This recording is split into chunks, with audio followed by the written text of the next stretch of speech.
Bonjour. Ici, hein? OK.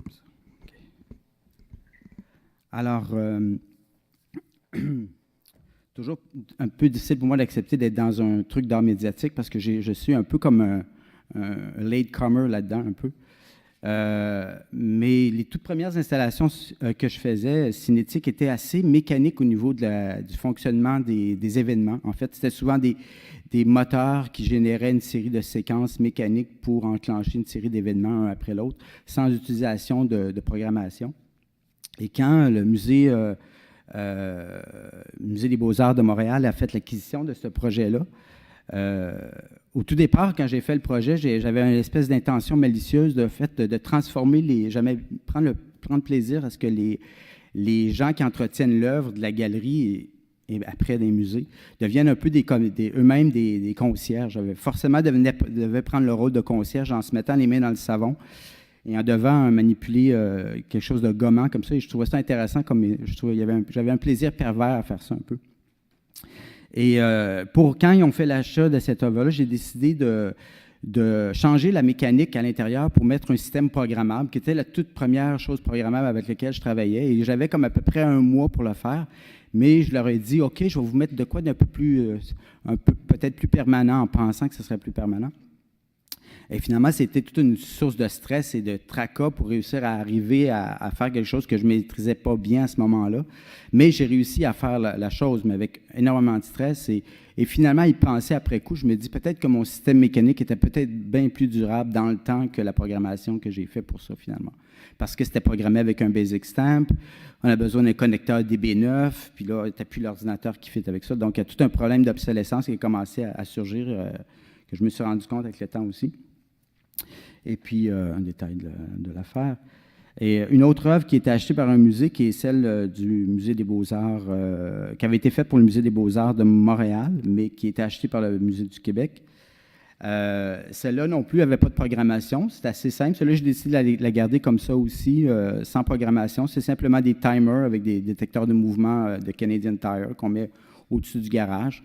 Donc, une technologie assez simple avec des petits moteurs assez faciles à changer à l'intérieur aussi. Mais encore là, il y a toujours les mêmes problèmes de s'assurer qu'on ait les mêmes moteurs, d'acheter suffisamment de moteurs pour remplacer la chose. Mais aussi des détails qui semblent insignifiants, mais très importants. En fait, c'est une œuvre audio, une œuvre sonore. Donc, il y a tout un travail d'ajustement comme un instrument de musique. Donc, quand on l'installe pour la première fois, si je ne suis pas là, il faut qu'il gosse un peu avec le miroir et le ressort pour trouver la position idéale pour que ça sonne. Et il n'y a pas une fois que c'est pareil. Ça dépend c'est une question millimétrique parce que ça dépend de la rotation de l'endroit où le ressort va tomber selon comment la structure s'est placée. Donc, il y a un travail qui est veut pas, il faut prendre l'œuvre puis manipuler la chose pour faire sonner ça d'une manière ou d'une autre. Alors, il y a ça qui est qui est un challenge pour des gens qui sont habitués à faire du montage de tableaux ou d'œuvres qui ont déjà des paramètres d'installation plus stricts et plus conventionnels. Quand on arrive avec un travail comme ça devient un petit peu plus compliqué, mais ce n'est pas infaisable. Mais ils ont réussi à le faire quand même. Mais parfois, quand je passe au musée, je suis passé quelques mois et bon, j'ai remarqué qu'il y avait quelque chose qui avait été déplacé, ça ne marchait pas. Ils ne s'en ont pas rendu compte. Moi, des fois, les gardiens m'arrêtent parce qu'ils disent « Qu'est-ce qu'il ne faut pas que tu touches à l'œuvre? » Non, c'est moi l'artiste, là, je leur montre mes cartes, ils appellent la sécurité et finalement, ça passe.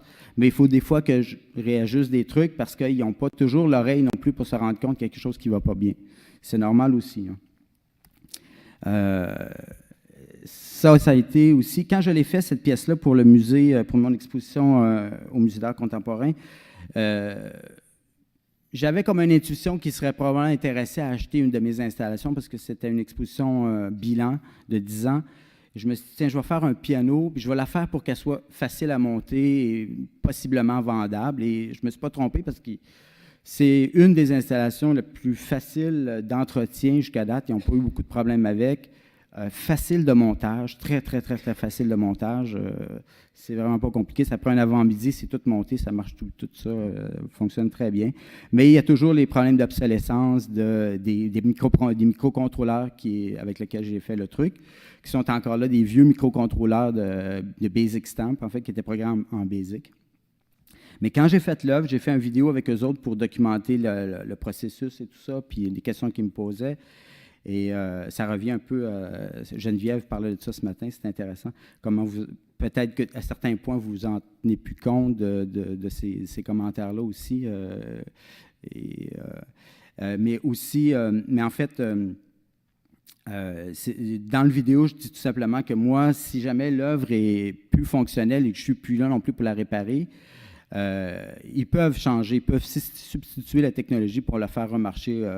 Mais ce qui est important, c'est de donner toujours les programmes. Moi, je donne le programme en version papier.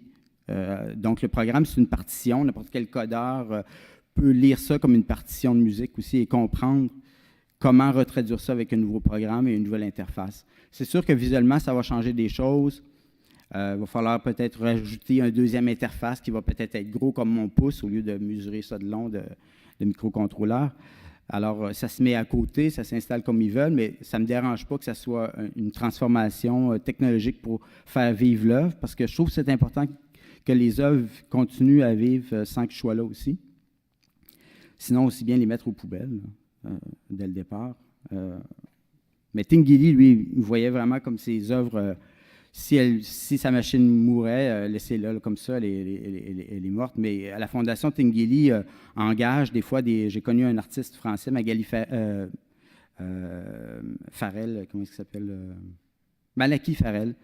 Et Malaki, il avait été engagé pour justement refaire une motorisation et adapter ça avec un nouveau moteur pour faire la même chose finalement.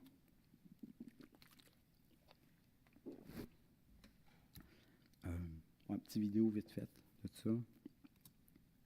Marche-tu? Non.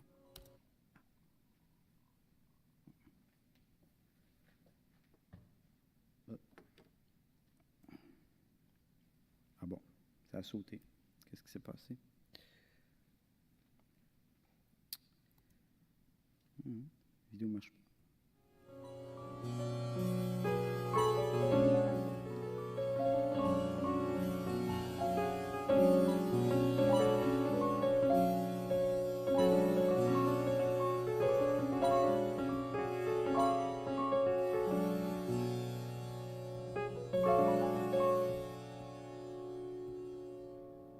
Dans ce cas-là, moi, quand je l'ai fait, j'achetais les composantes dans un magasin de surplus, de matériel électrique de surplus, et puis je n'arrive plus à trouver ces solénoïdes-là.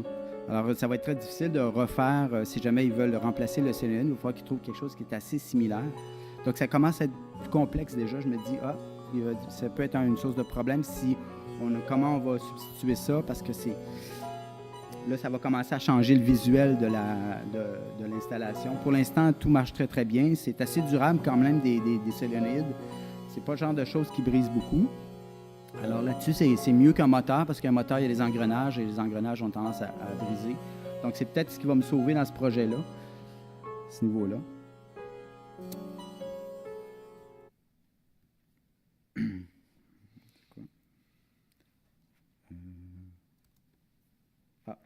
Alors ça, c'est l'orchestre.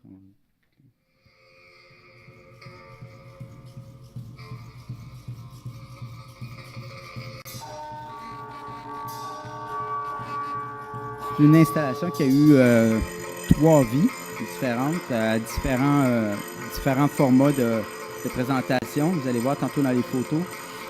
Une première étape du travail avait été faite à Saint-Hyacinthe. Et une deuxième partie de l'installation s'est agrandie à B312 pour devenir la version complète du projet, qui après ça a été remontée au Musée d'art contemporain, plus ou moins de la même... c'est comme un mélange entre les deux lieux d'exposition, une fusion au niveau du montage. C'est une installation qui a beaucoup de composantes, énormément de composantes, et c'est assez confrontant pour quelqu'un qui doit entretenir l'œuvre, parce que il y a beaucoup de choses qui se passent en même temps et un peu partout. Déjà, pour se rendre compte qu'il y a quelque chose qui manque dans la composition au niveau de l'oreille, il faut vraiment connaître la pièce par cœur. Et je trouve ça très exigeant à demander à des gens qui ont beaucoup de travail à faire dans un musée. Et puis, mais c'est quand même un exercice intéressant peut-être pour eux autres aussi. Mais il faut qu'ils développent leur oreille aussi à comprendre les pièces. Même si je me donne la peine de leur donner les fichiers audio de toutes les 19 pièces qui ont été enregistrées avec 6 microphones dans l'espace, qui sont très, très bien enregistrés, qui permettent d'entendre tout ce qui se passe. Il faudrait qu'ils écoutent la pièce et qu'ils regardent ce qui se passe pour essayer peut-être de l'entendre à l'oreille ou d'examiner chaque moteur, voir qu'est-ce qui est potentiellement sur le point de briser ou qui est brisé. Donc, c'est une inspection à tous les jours qui doit être faite presque pour s'assurer que tout semble fonctionner normalement. J'ai développé comme une espèce de petite manette, une télécommande qu'on connecte sur le système qui permet d'actionner chacun des modes préprogrammés dans le système pour faire une espèce de test de roulement de chaque instrument pour voir comment il se comporte, s'il se comporte normalement ou s'il est brisé. Mais c'est quand même un travail que tu ne peux pas faire quand le public est là. Il faut faire ça quand le musée est fermé. Tout ça, donc mais je dois dire que le Musée d'art contemporain a fait vraiment un travail de très, très, très bien. Marie-Chantal Poisson, que je remercie beaucoup, Poisson plutôt, qui a travaillé au Centre de conservation de Québec. Elle travaille maintenant au Musée d'art contemporain. Fait vraiment un bon travail à ce niveau-là de maintenir la chose en ordre et tout, et de voir est-ce que tout fonctionne. Mais c'est vraiment très, très, très exigeant. Ça, c'est un système que j'ai bricolé pour éviter d'avoir un ordinateur et une carte de son. Je me suis dit, je vais me faire un système mécanique pour spatialiser le son dans l'espace. En faisant ça, du coup, j'ai éliminé l'ordinateur et la carte de son, donc un peu moins d'obsolescence à ce niveau-là à devoir négocier. Et toute l'installation, effectivement, ne fonctionne pas avec un ordinateur, mais c'est tous des modules préprogrammés.